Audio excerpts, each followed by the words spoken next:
Welcome to Stirring Strength, Perspectives on Mental Health and Addiction. I'm your host, Dean Anderson, and we're having some great conversations. Starting with today, we're talking to Justin Husson, and Justin is here to talk about, tell me what you're here to talk about. You're here to talk about love yourself. Yes. Right. Thank you for being on the show, Justin. Of course. Thank you for having me. So I would love to just dive right into love yourself. Sure. So kind of our basic story of how we got started was I was kind of starting to learn a little bit more about my own mental health and how that affected my daily life. Along the way, I started to kind of realize that there's a lot of information out there that just maybe isn't as accessible to the public as one might think. So my mom, actually, who was kind of along this education journey with me, she kind of said, there's something we should be able to do. Maybe we can throw a fundraiser, or maybe we can do something just to kind of give back to the community and bring some awareness to this subject in general. And I had a lot of people in my life that just didn't know or didn't understand, basic mental health concepts. So we actually put together something called a Love Yourself Gala in 2018. And it was like a Pamper Yourself Gala. So you'd come, you could get massages and makeovers, and there was aromatherapy, and we did photo shoots and free food. And it was really about like coming and just having like a nice positive experience. And then along the way, picking up information about mental health resources. So we had a silent auction that year as well, and we raised $700 that got donated to Youth Opportunities Unlimited for their, counseling programs and social programs. And I think after that, the team that had come out to help during that realized that we need to keep doing this. So the Love Yourself Gala became Love Yourself Canada as a nonprofit. We gathered together as a team and built something a little bit more structured so that we could be doing multiple different things to be helping the community at once. Awesome. So I hear the self-care part of it and the self-love and the pampering yourself. I would love to, learn a little bit more about what some of the mental health things were that were incorporated into that. What were some of the things that you've seen participated within the gala outside of, massages and pedicures? And I think the theme really was about self-care being used as a therapeutic technique to take some stress out of daily life, right? It's something that we all do. We'll sit down, we'll read a book, or we'll watch a TV show, or we'll do something that's pleasurable to kind of, give ourselves that little bit of touch of serotonin inside the body. That kind of relieves some stress or some other, negative concepts that are going on in our head, right?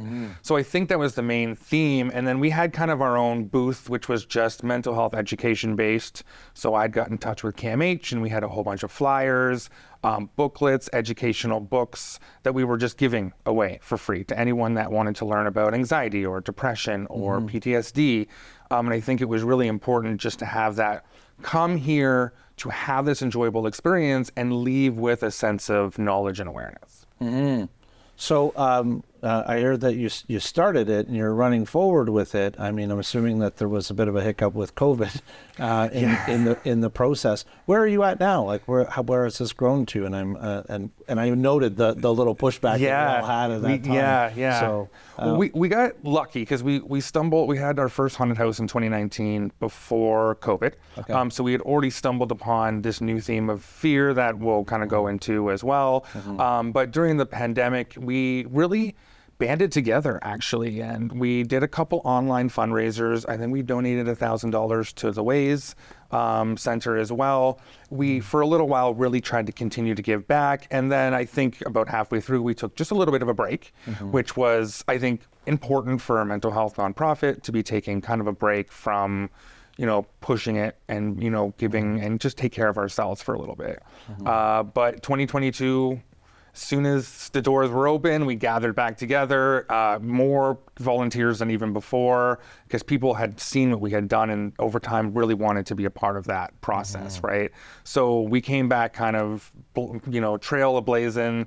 We had another haunted house event last year. We donated $1,500 to Community Counseling Center, which is a local counseling center that offers therapy for people on a budget. And just it's been like nonstop since then. So like a little hiccup, sure, but I consider it more of like a vacation. We had like a 7-month vacation, and then we didn't skip a beat coming back. Awesome. So I'm going to tell the viewers right now, we'll get back to the haunted house stuff after he keeps dropping this. Yes. It's really fantastic what's going on with that, and we'll talk more about that in a minute. But I'm more curious about outside of the haunted house stuff which we're going to talk about. You have a website and you have a social media. What are some of the things that you do to participate with the community now outside of the event? Perfect. So right now we're actually big on building our online resources. So we have an online resources page on the website that has a couple different sections for people to get education and get free awareness. It's open to the public. So we have some of those pamphlets, those educational booklets online that you can read for free now. We also have links to different articles and different information to learn about different things. So I think this year we did seasonal depression in the summer, and we were bringing some awareness to that and some education to that, moving into, how to take care of your stress meter and your energy battery, and just trying to touch on different topics that might be specifically relevant to the daily lives of the public. What is it that you think prevented this from being part of the regular conversation with everybody in the first place? What makes it have a need? I will say a lot of that kind of baffles me. I have always come from a family and a world of people that were very honest about their feelings and their thoughts. So to not have this knowledge taught to me in public school or in high school on the level that it was that I had learned as an adult was extremely surprising, actually. And I really struggle to understand why that would even be a thing. But I think the main reason right now is it just, resource and how much money and time was being put into that industry for specifically people even 10 years, 20 years ago. It's not quite like it is today. And I think it's people like us that have really brought, what am I thinking of? Awareness to like the government to say, hey, this is a real thing that you guys should be paying attention to because we're paying attention to it. And I think it was the people kind of became aware, and that's now leading into facilities and organizations and governments becoming aware. I don't want to get into the political piece of it because it could be it could be a pretty ugly conversation. But we're seeing right now that there's been a lot of cutbacks and things that are making it less available, and mental health is not getting the funding that they were hoping that they would get, and seeing some, at least in Ontario anyway. What role do you think that Love Yourself plays now that we're seeing some of those things happen? It's a big push and pull. I think I always say it's like one step forward, two steps back. And that's kind of the world we're living in right now, not just with mental health, but resources for the health community in general. And mental health is just a part of that whole system, right? So they're struggling to get the funding that they need. They're struggling to get the support that they need so that the public can get the support that they need. So for us, it's about what can we give to people that can teach them or help them become aware of what's going on with them now, and get them that information as soon as possible. Because I think self-awareness really is the key to just healing in general, both physically and mentally. Right. I'm with you 100% on the self-awareness piece. I think we live in a world that people assume self-awareness because they know their own thoughts, but there's a difference between being aware of my emotions and my impacts and all that other stuff versus just I see my own thoughts. There's two different things. How are you promoting that self-awareness specifically? So the biggest thing is the theme of education. Right. So aside from our fundraisers, we're very focused on public service and public service announcements in general, bringing knowledge to the public, and specifically knowledge that we see that would be relevant to them. Like we do have our basic go on here and read about depression pamphlets, but it's really about trying to make sure that we understand what the needs are and get the information that they need to them in some way, shape, or form that's accessible and not going to cost them money. Okay. And you said you've had a bunch of volunteers and people helping to do this.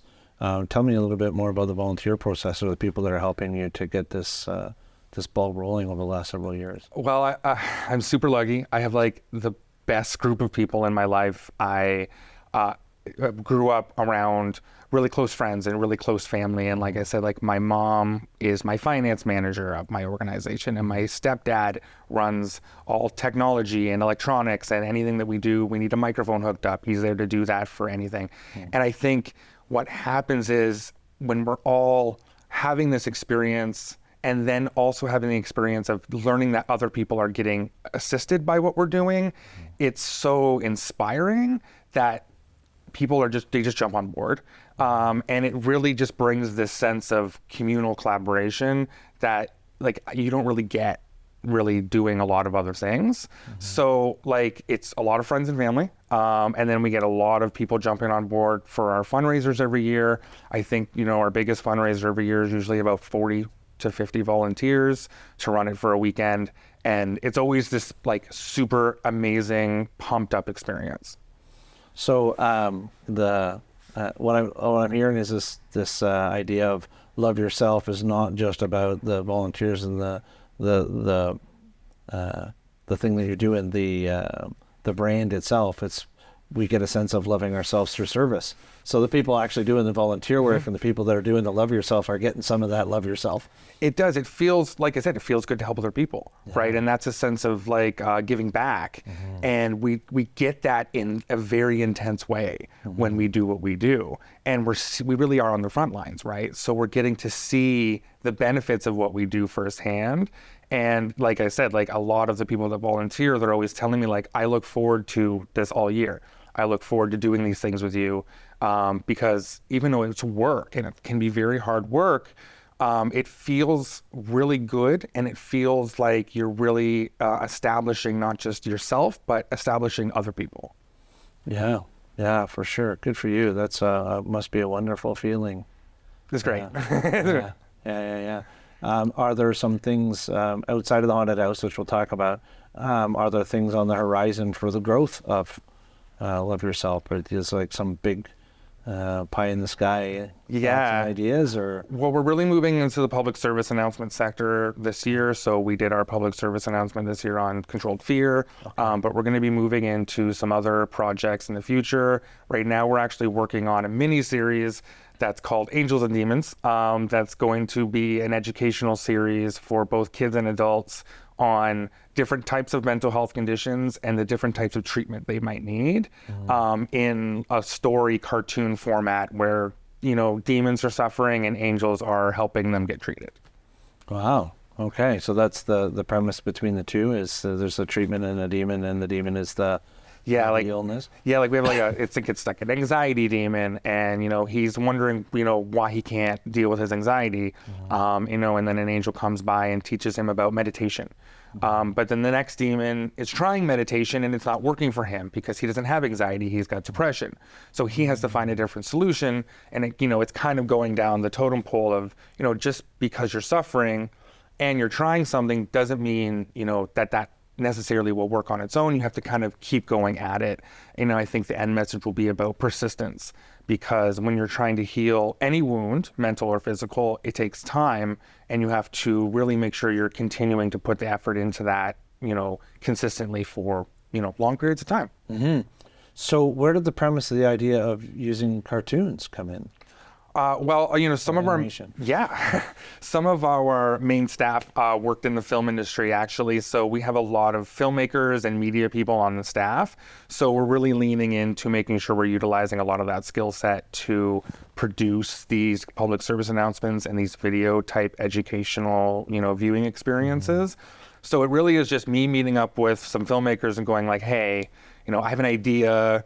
What do you think? And then they take that idea and we make it into this whole project together. So again, it's that whole collaboration process, all of us meeting together and having that creative powwow to think of exactly how we should express this idea. Yeah, it's I find that those things end up finding you.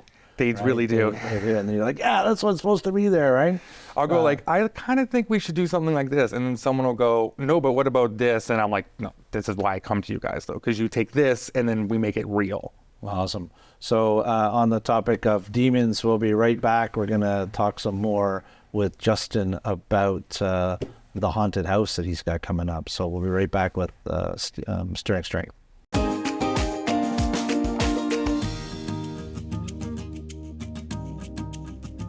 Welcome back to Stirring Strength. We're having a rousing conversation with Justin Husson.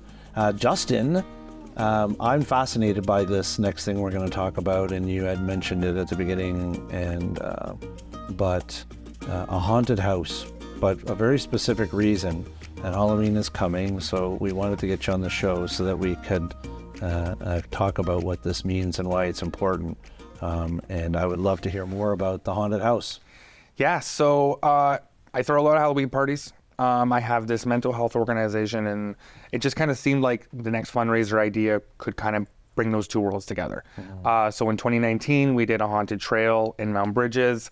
Again, we raised some money, which was great, donated to a couple different local organizations, and that was a wonderful experience. But what happened was after that event, I started to get some really interesting feedback. And the feedback was that we had volunteers and medical people and security people and actors that, suffer from their own mental health situations, and said that they were getting this therapeutic experience out of volunteering for the haunted house. And so we kind of were like, this is kind of interesting. Maybe we should kind of look into this situation a little bit more. And that came up with the idea of maybe this should be a little bit more of a staple, to integrate the theme of like self-care with the theme of like art therapy. So the first one was super great. We had a super great time. And I think the biggest part was just, again, the sense of community. So these people they're all getting these therapeutic experiences, but they're having them as a group. So the energy levels are so high. It's like going to a party, really, and partying, except you're working.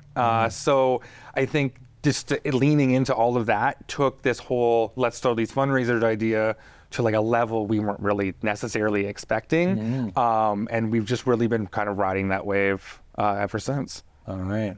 So you had brought up to me when we had spoken earlier about the idea of, exposure, even exposure therapy kind of thing. And that's super important for my professional role outside of here, and recognizing that we don't ever overcome something by just saying that we did.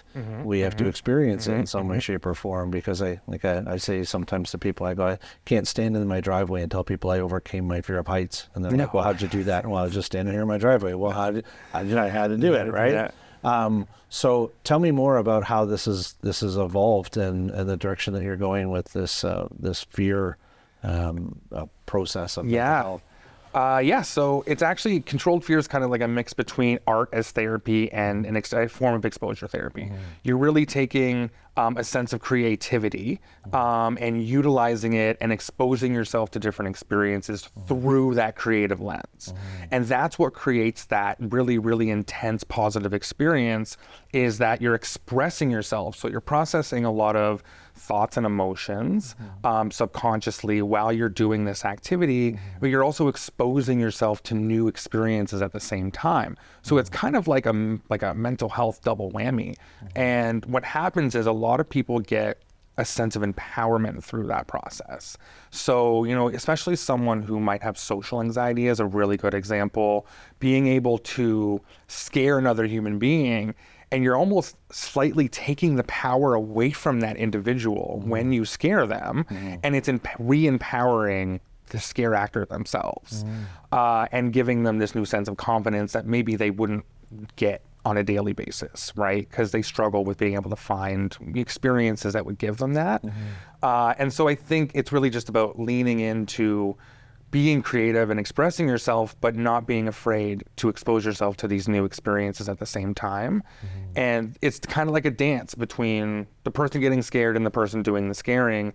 They're each there for a specific reason and a specific experience, and one experience kind of, generates the other one. Okay. So some role playing, some being able to step outside of ourselves and our norms.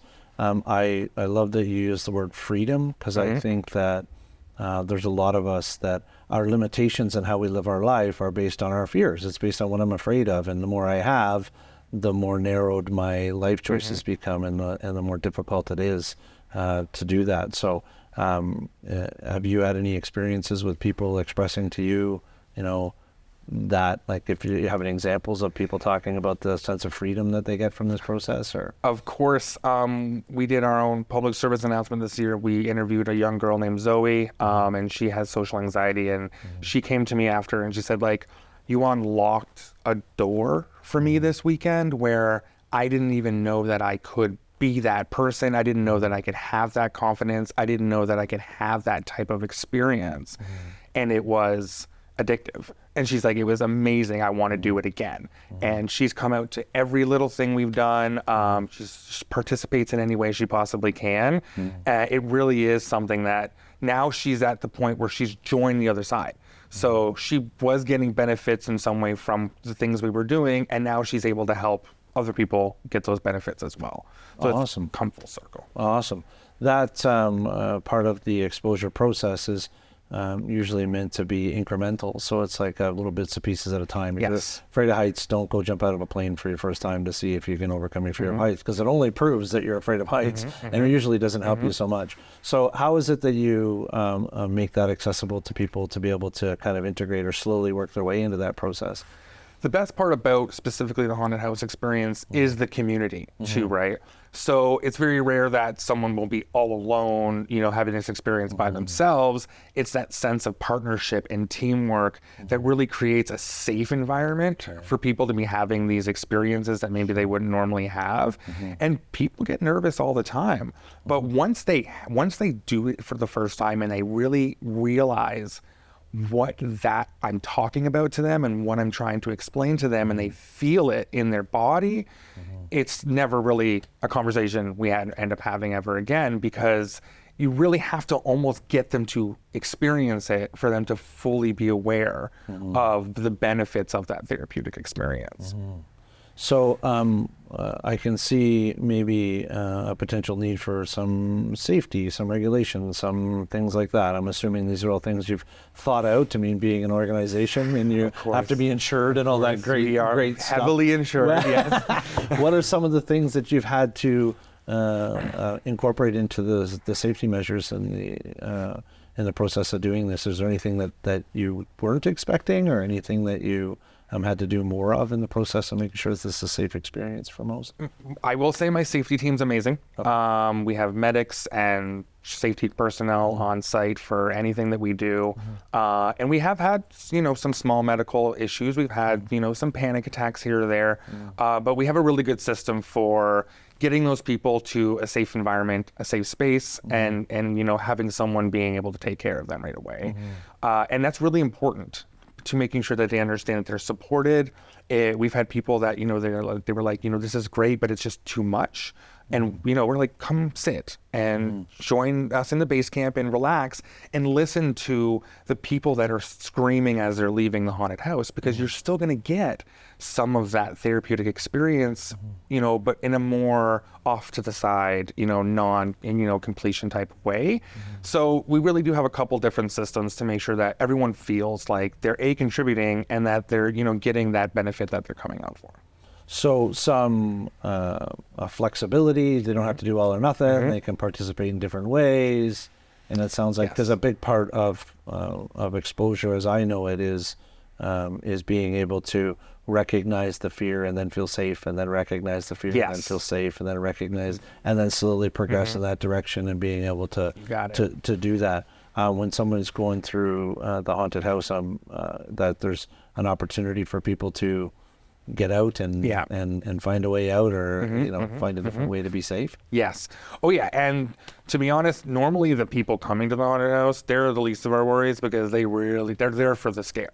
So they really are there for that intense experience. We're actually amping it up on scare level a little this year, because last year we were like, we had a fun time, we had some scares, but the patrons were like, amp it up next year for us. So my team is really, all the volunteers are really putting a lot more into it this year. They're going to be expressing themselves in ways that maybe they didn't last year. And we're all really excited to have a chance to kind of bring that to the next level. Cool. So the exposure part of it is more for the people behind the scenes and the people participating in it. And anybody just shows up, they're at their own accord. They're going through the process. It's not, not necessarily, hey, come here and get some exposure therapy and get your pants scared off, right? Well, I would say all haunted houses are kind of come here and get some exposure therapy. So I think we just kind of play into that theme in general of like, hey, we're going to be scary, come and get scared. But we do also have what we call a low scare hour. So on our second day, which is the Saturday, our first hour of operations is a jump scare free haunted house. So we do have some patrons who are like, I want to come out and see the haunted house, but I know I'm not going to be able to handle all 6 of your jump scares. So we do that low scare hour, and it's actually one of the most popular hours. It's one of the most popular times of the entire weekend. So a lot of those people that want to see what we're doing, but maybe not necessarily need, that level of the exposure. Oh no, that's brilliant. Good for you. I'm glad that you do that. Maybe next year you can make it so that there's like at the very end, people have to do public speaking or something like that. I heard that's the most they'd love that. I heard that's like the top scariest things going, right?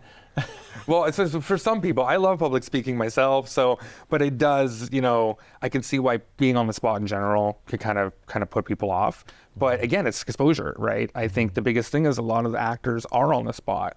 It's their chance to be looked at and make something with that. And, a lot of them, once they get in their flow, they really, really embrace it. But some of them take a minute to really find that level of what they're trying to do there. Yeah, in part of my parallel life outside of here, I'm very engaged in improv comedy and doing that. And it's very similar. And what I found is we get a lot of people with social anxiety that will come and participate in that.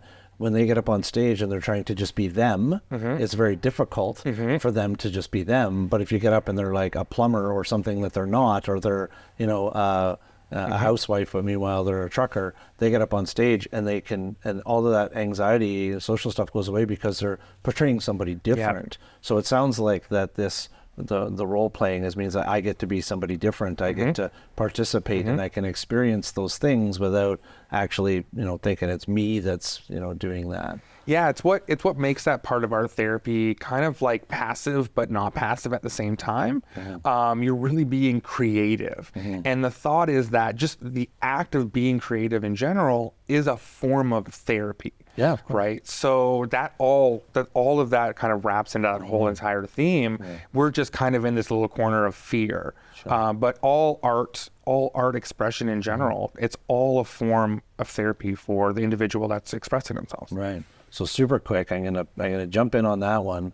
The idea of art is I can't be creative and afraid at the same time. I'm not running from a bear and stopping to paint a picture. So when I'm being creative, by default, I'm telling myself that I'm safe in my central nervous system. So I just wanted to kind of throw that in a little bit of information. And there's a creativity. It seems counterintuitive, but we've only got a minute left. And I would really, really love to you can kind of throw out there, where's this haunted house? When's it happening? Great. And just give us a bit of information real quick. Great. So the haunted house this year, it's called Terror Squad. It's our second year this year. We're having it at Reimagine Co. So that's downtown at Piccadilly and Richmond Street. It's happening the last weekend of October. So that's the Friday, Saturday, the 24th and the 25th. That might actually be the 25th and 26th. I apologize. And from 4 to 11. And it's entry, so just come on in to the front door when you're ready. And I believe we're charging $15, and the proceeds again are going towards the Community Counseling Center again this year. They offer therapy for people on a budget, so it's a great cost. Cool. So we'll put some information across the bottom of the screen. Thank you so much for being on the show, Justin. And thank you for watching Stirring Strength, and we'll see you next time.